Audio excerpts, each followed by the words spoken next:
first Bible verse that I ever memorized was John 15:5. I am the vine, you are the branches. He who abides in me and I in him bears much fruit, for without me you can do nothing. I think it's fitting that Jesus uses nature as an analogy in this scripture because, for me, the beauty and life-giving qualities of nature serve as a constant reminder of God's love and my dependence on him. That's why I enjoy spending time outside, and I especially find contentment in gardening. I found that spending time in nature not only deepens my faith, but also brings me peace amidst life's challenges.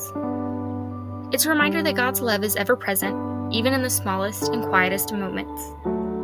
As I work the ground, I think of how old this soil is and how most of the layers of dirt that I'm working with were created by the leaves of the trees that I'm surrounded by.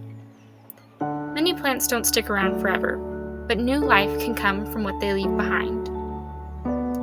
I sometimes struggle with the uncertainty of life.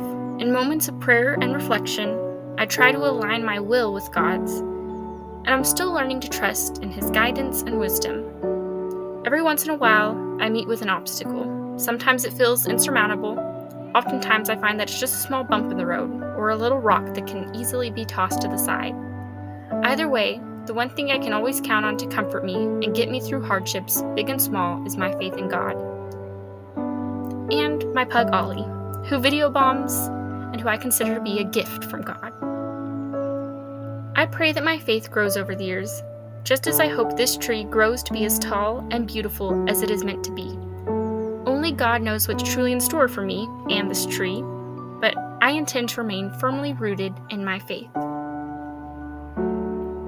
While reading Story of a Soul, I found that I could relate to St. Teresa's views on many aspects of life, but especially the connection she made to nature and the love God has for every person on earth.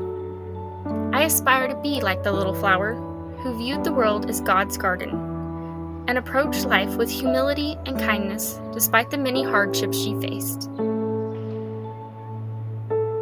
St. Therese once said that God opened the book of nature before her, and she saw that every flower He has created has a beauty of its own, that the splendor of the rose and lily's whiteness do not deprive the violet of its scent, nor make less ravishing the daisy's charm. She saw that if every little flower wished to be a rose, nature would lose her spring adornments, and the fields would be no longer enameled with their varied flowers.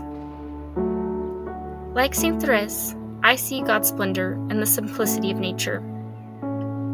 Just as every flower has its own beauty, so too do we, each a unique reflection of God's love.